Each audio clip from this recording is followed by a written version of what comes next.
Elle nous a présenté la psychologie en général. Et quand nous avons étudié Freud, elle a parlé précisément de la grande découverte qui est l'inconscient. Et elle a dit cela. L'inconscient est inconnu, mais actif. Je ne sais donc pas, mais il agit beaucoup sur moi. J'ai des comportements étroitement liés à lui, qui sont dictés par lui. Qu'est-ce qui est pire, non? Quand moi, Fabio, conscient que je suis, finissais par être ému pour des raisons inconscientes. Il est donc difficile d'agir dans les causes. J'ai lu beaucoup plus avec les conséquences de mon acte. C'est pourquoi parfois, parce que nous n'avons pas de connaissance de soi, nous avons du mal à changer une façon d'être. Parce que cette façon d'être, bien qu'il s'exprime dans les attitudes, les mots, une façon de penser, il est ému et généré par une réalité qui est inconsciente en moi. Ce qui est parfois lié à un traumatisme que j'avais dans le passé, alors que j'étais encore très enfant, alors que je n'avais pas les filtres de maturité pour que cela soit en moi ce qui s'était passé. Combien de fois avons-nous exprimé des craintes à l'âge adulte qui ne sont pas des craintes adultes? Ce sont des craintes inconscientes de l'enfant que nous étions, et que nous sommes toujours, car cette peur n'a pas été libérée. C'est aussi une caractéristique de l'inconscient, que chaque fois que nous en sommes pressés, nous avons beaucoup plus de mal à modifier l'action. Pourquoi quand l'inconscient se manifeste-t-il? C'est très mystérieux, mais parfois cela se manifeste beaucoup à travers notre rêve. Les rêves sont le moment que vous désarmez, que vous perdez le contrôle d'être qui vous êtes, puis le conscient envoie les messages, car il veut être libéré. D'une manière ou d'une autre, l'esprit est opprimé, pour les raisons inconscientes. Donc chaque fois que je joue et que je peux porter à la conscience une raison qui jusque-là était inconnue, parce que j'étais inconscient, je peux me libérer. Et c'est pourquoi vous identifiez, avez déjà identifié cela en vous, et aussi chez certaines personnes avec lesquelles vous vivez. Ce sont les raisons inconscientes qui sont en quelque sorte accessibles à travers des processus thérapeutiques, qui peuvent être officialisés dans un bureau où vous parlerez à un thérapeute. Vous essaierez en quelque sorte d'accéder à cet inconscient grâce à des techniques spécifiques pour cela. L'un d'eux, c'est une conversation et la conversation consciente pour nous faire venir à la place de nos peurs. Notre traumatisme est là, nous avons une compréhension que vous liez l'ancienne compréhension. Et lorsque vous avez une compréhension c'est difficile parce que c'est beaucoup, non? Mais comme nous le pouvons, il est très bon pour nous de vivre ce processus. Vous n'avez pas d'esclave pour vous. Parce que quand nous parlons, je suis esclave de mes peurs. Vous êtes un esclave des peurs qui sont inconscientes. Parce que les peurs qui prennent conscience, vous commencez à gérer. La raison elle-même vous aide à parler. Pourquoi avez-vous peur de cela? N'a pas de sens. La raison aide à résoudre cette question. Ensuite, vous vous inquiétez de la peur. Par exemple, lorsque j'ai vécu le syndrome de panique et de temps en temps j'ai quelques réactions, c'est des craintes que si vous me demandez le moment où je ne suis pas sous l'effet de cela, je n'ai jamais. Imaginez que j'ai peur de pénétrer dans un vestiaire, ce que je fais depuis plus de 20 ans. Imaginez que j'ai peur des gens qui entreront dans le vestiaire. Rationnellement parlant, je vous le dis ici, cela n'a aucun sens. Je ne peux pas croire que quiconque vienne essayer de me tuer. Cela ne m'a jamais traversé l'esprit. Mais quand je suis sous l'effet de la panique, lorsque la panique se manifeste, il ne sert à rien de me le dire. Et c'était intéressant parce que c'est dernier lorsque ce barrage se brise, le barrage des émotions endigue, la boue des émotions endommagées et malsaines qui sont stockées en nous, ils ont tiré tout ce qu'ils trouvent à venir. Et c'était précisément ça. C'est précisément ce à quoi je suis confronté lorsque j'ai le syndrome de panique. C'est un sentiment horrible que autant que vous êtes rationnel et vous dites que cela n'a aucun sens d'avoir peur d'être à cet endroit. Être à l'intérieur de la camionnette, approchant de l'endroit où je vais chanter, où je vais parler aux gens. Je fais cela depuis 20 ans. J'ai toujours su faire cela. Mais soudain, mon peuple, cela ne sert à rien de dire cela. Et ceux qui souffrent du syndrome de panique savent exactement de quoi je parle, à quel point il est cruel de savoir que cette peur n'a pas de sens et pourtant vous en êtes dominé. Donc le processus de connaissance de soi, il nous aide jusqu'à plus tard. Si nous développons une maladie psychique, comme le syndrome de panique, nous avons la possibilité de mieux y faire face. Sans connaissance de soi, nous n'avons aucun contrôle de nos émotions. Et regardez que même la connaissance de soi, il est difficile d'avoir le contrôle des émotions. Un exemple simple, pourquoi ai-je tant besoin de maîtriser les gens? Pourquoi ai-je autant de difficultés à être bouleversé? Ce sont des raisons inconscientes. Sûrement à un moment donné de ma vie, j'ai été humilié. Je n'ai pas eu le temps, ou le contraire aussi. C'est cette personne qui n'a pas de volonté. Il sera éternellement dominé par les autres. Émotionnellement parlant, cela arrive beaucoup. Cela commence par une véritable affection, un véritable amour. Et progressivement, cette personne qu'il aime voit dans sa créature bien-aimée une possession. Ensuite, il commence à avoir exagéré des inquiétudes pour elle, toutes très couvertes, vous savez, de bonnes choses, mais au fond de ce qui a cessé d'être bon pendant longtemps. Parce que cela n'a aucun sens d'aimer une personne et de vouloir les appartenir. Jamais. Autant que vous ne serez jamais appartenant à votre enfant. Vous pouvez même avoir une autorité avec un peu plus d'intensité à ce sujet jusqu'à un certain moment de vie, mais cela atteindra l'autonomie, et vous devrez le laisser vivre. C'est pourquoi parfois certaines personnes, au moindre signe d'être dominées, elles deviennent agressives. Pourquoi? Parce qu'ils ont vécu cela dans le passé et ne veulent plus. Ils ne croient pas à l'amour comme possession. L'amour ne fait pas de l'autre une possession. Le contraire. L'amour libère. Plus j'aime une personne, plus je dois vous voir libre. Pour la voir vivre, cela n'a aucun sens. Au nom de l'amour, je s'effondrer. Je permets juste qu'il fasse des choses quand je suis là. Cela se produit beaucoup dans la relation entre mari et femme. Des mariages qui sont établis comme celui-ci, au nom de l'amour, quelqu'un est prisonnier de l'autre. Arrêtez de travailler parce que le mari n'aime pas ça. Arrêtez de faire cela parce que le mari n'aime pas ça. Cela peut être indicatif que vous empruntez un chemin qui n'a pas de retour plus tard, parce que cela génère beaucoup de violence à la fin. Il génère parfois de la violence psychique émotionnelle et génère parfois de la violence physique.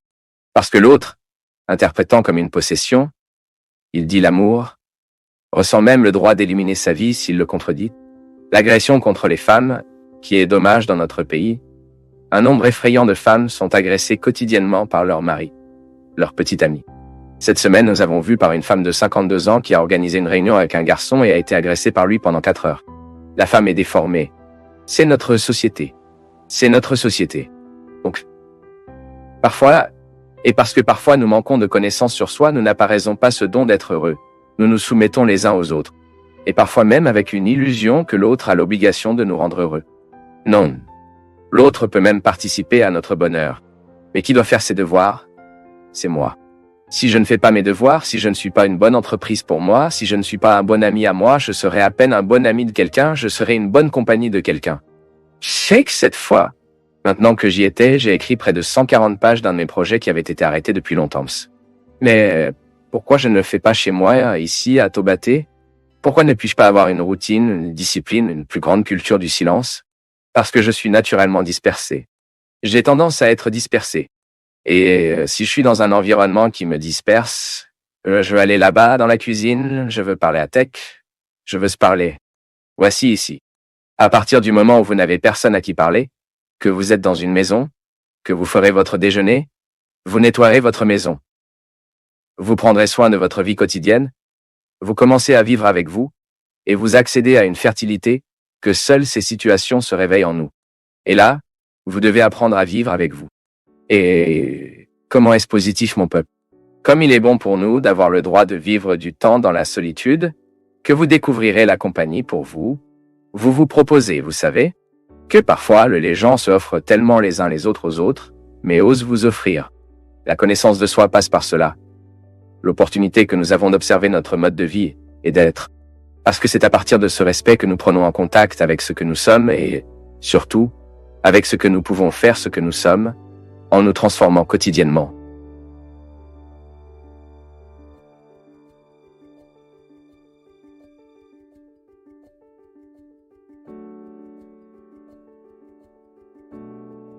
Les réalités lourdes ne nous laissent pas augmenter. Ce n'est pas comment ça marche. Si le cœur est lourd, il est incapable d'obtenir des choses d'en haut.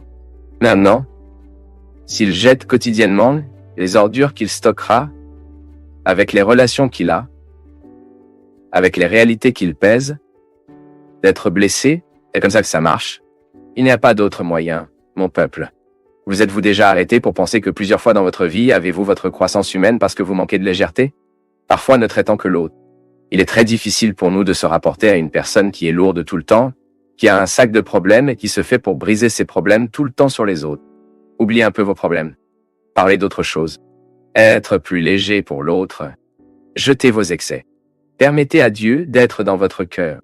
C'est tellement bon quand tu es surpris par la légèreté de ton cœur, tu sais. Avec ce bonheur, comme l'a dit Guimaraen Rosa, le bonheur nous arrive. Le bonheur est des heures de négligence. C'est à ce moment que vous ne réalisez même pas et soudain, cette légèreté prend le dessus sur votre cœur. Aucune raison. C'est le résultat de la croissance spirituelle, Daniela, que je dois réaliser, dont nous avons tous besoin. Alors la vie chrétienne est toujours une lumière, cela nous rend honnêtes avec nous. Il y a des situations que l'autre ne peut jamais me donner, l'autre ne peut jamais me donner. Il y a des situations que je peux atteindre. Il y a des choses que je n'ai pas le droit de me demander. J'ai besoin de m'offrir. Il n'est plus hypocrite envers vous-même, que parfois nous sommes hypocrites les uns avec les autres, et soudain, nous réalisons que nous ne réalisons pas que nous sommes hypocrites avec nous-mêmes. Et c'est le mensonge le plus nocif. C'est là que vous vous mentez.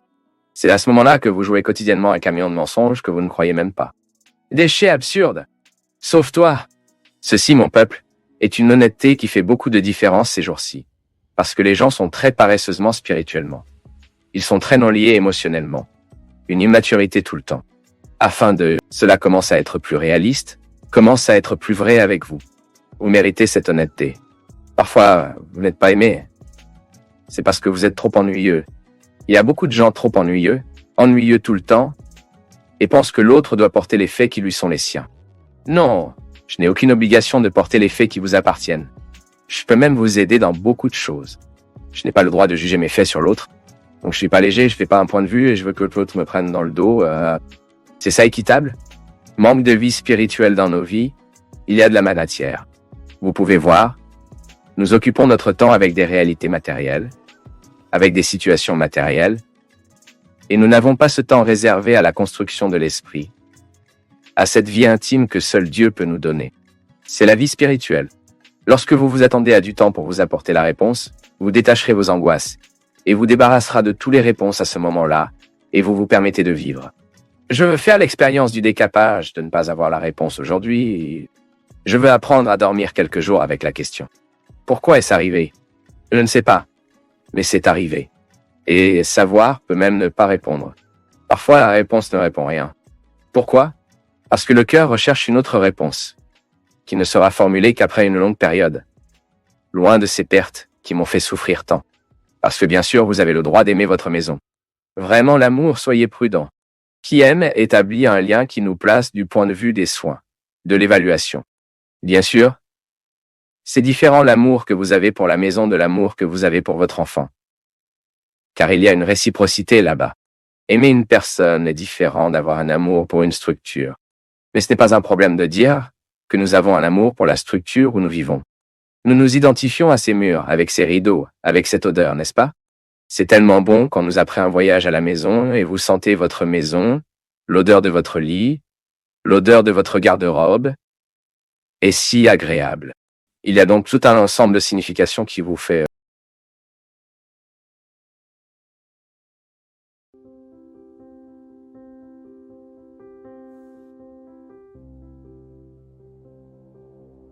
dernière place. Parce qu'il a déjà appris à être un perdant. Il a appris à être un vieil aigle sans pouvoir de chasse. Il a appris à être une cigale pour toujours sous la terre qui ne sort jamais pour chanter. Parce qu'il ne vit pas vraiment le processus d'être là pour être ce qu'il est. La médaille d'or est celle qui se défie. Je suis fatigué, mais je m'entraînerai 5 minutes de plus. Parce que cela, 5 minutes aujourd'hui, 5 minutes demain, puis, fera une différence dans mon résultat final. Et là, avant vous, vous avez cette conscience que vous ne pouvez pas vous arrêter, que vous ne pouvez pas vous empêcher de vous battre. Parce que la vie, le bonheur ne se produira dans votre vie que s'il sait vivre l'engagement de cette époque, la difficulté de ce moment, si vous savez siroter avec toute votre force ce moment qui frappe à votre porte, ce défi qui doit être surmonté. Parce que beaucoup d'entre nous ont besoin de tomber et de regarder la falaise. Mon Dieu, je dois commencer à battre ce bec sur cette falaise. Ah, il est égal au régime qui commence dans la seconde. Nous avons toujours une discussion. Ah, ensuite, je commence. Et puis, nous nous trompons et nous ne sommes que dans la première partie. Nous restons pauvres, restons misérables, restons mesquins, restons malades. Nous nous ennuyons, nous restons humiliés, nous restons morts, nous continuons dans la tombe. Parce que nous cessons de vivre la perspective de la victoire, parce que nous n'avons pas le courage héroïque de battre le courage bec contre la falaise et laisser tomber ce qui n'est plus le nôtre. C'est la même chose que quelqu'un qui meurt dans la famille et qui n'accepte pas la mort. Il vit comme si cette personne existait, prolonge toute sa vie, est incapable d'être au revoir, Il n'est pas en mesure d'enterrer. Il ne peut pas comprendre que les gens meurent aussi tragiques que la mort aussi. Avons-nous besoin de nous libérer de cela? Et mort, souffrons. Mais nous souffrions de faire en sorte que la guérison se produise en nous. Enterrons ce qui doit être enterré. Cela se compose de maturité. C'est comme le petit ami qui se termine et n'accepte pas que la datation soit terminée. Il souffre à jamais pour le petit ami qui ne viendra plus haut. Et il y a peu de gens qui vivent l'agonie aujourd'hui parce qu'ils ne peuvent pas laisser les gens partir. Vous ne savez pas comment laisser les gens partir. Le désir est le revers d'une naissance. C'est emballer une chambre pour un enfant décédé. Regardez quelle triste chose. Faites de la vie un éternel attend de ceux qui ne reviennent plus. Et celui qui attend ce qui n'est pas possible est déjà heureux dans les petits, malheureux dans les petites parties. Parce que la belle vie est de le découvrir. Cela n'a pas fonctionné, mais maintenant nous pouvons aller plus loin. Qui aime indiquer ce qui n'a pas fonctionné, ce sont les malheureux.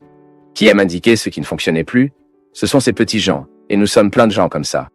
Combien de fois ne sommes-nous pas comme ça dans la vie de l'autre? Nous n'ouvrons pas de bouche pour montrer ça, ok. Nous ouvrons seulement la bouche pour montrer que c'est mauvais.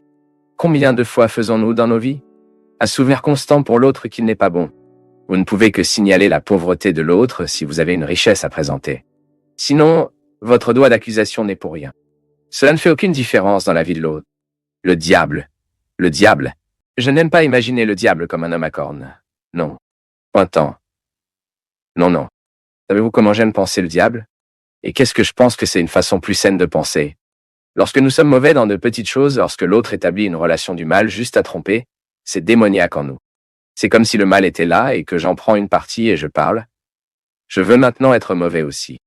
Je tends ma main vers le mal et dis « Viens à moi, c'est démoniaque, c'est le diable. » Et le diable, cette force opposée, est celui qui se tient immobile dans les coins de la vie, aux portes de nos maisons, à l'intérieur des couloirs de nos maisons.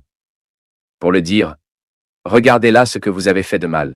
Même si nous ne pouvions pas le faire correctement, Dieu à la place, contrairement à souligner ce qui n'a pas été fait, contrairement à souligner ce qui n'a pas fonctionné, il nous sourit. Cette fois vit sous terre maintenant de souffrance, de lutte, mais ne vit pas triste. Découvrez déjà que cette lutte, cette souffrance, est un rachat de son histoire. Notez qu'à ce moment de votre histoire, il y a un bonheur nourri.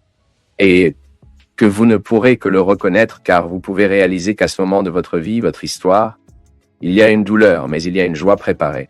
Sachez être heureux qui savait être vraiment triste. Il sait seulement voir la valeur de la richesse qui a vraiment éprouvé la pauvreté. Cela n'a pas eu à se battre pour réaliser. Le bonheur a déjà été donné à tout le monde. Dieu ne change pas mon avis. Dieu n'est pas Don Grincheux et parle aujourd'hui. Je vais supprimer ce que j'ai déjà donné? Non. Si le bonheur ne se produit pas, c'est parce que nous n'avons pas encore eu la force de retrousser nos manches, ou que nous n'avons pas eu le courage de faire face à la falaise, ou nous n'avons pas eu le courage de faire face à la solitude de la terre, et la vie devenait paresseuse. Et nous sommes devenus paresseux.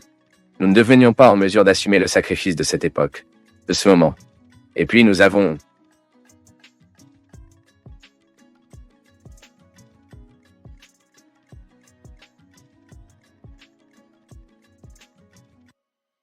Nous du Path of Faith sommes heureux d'être avec vous en ce moment. Partagez vos perceptions sur le sujet d'aujourd'hui dans les commentaires, montrez votre soutien en aimant la vidéo et partagez-la avec vos amis. Abonnez-vous à la chaîne pour rester connecté avec nous et ne pas manquer nos nouvelles vidéos.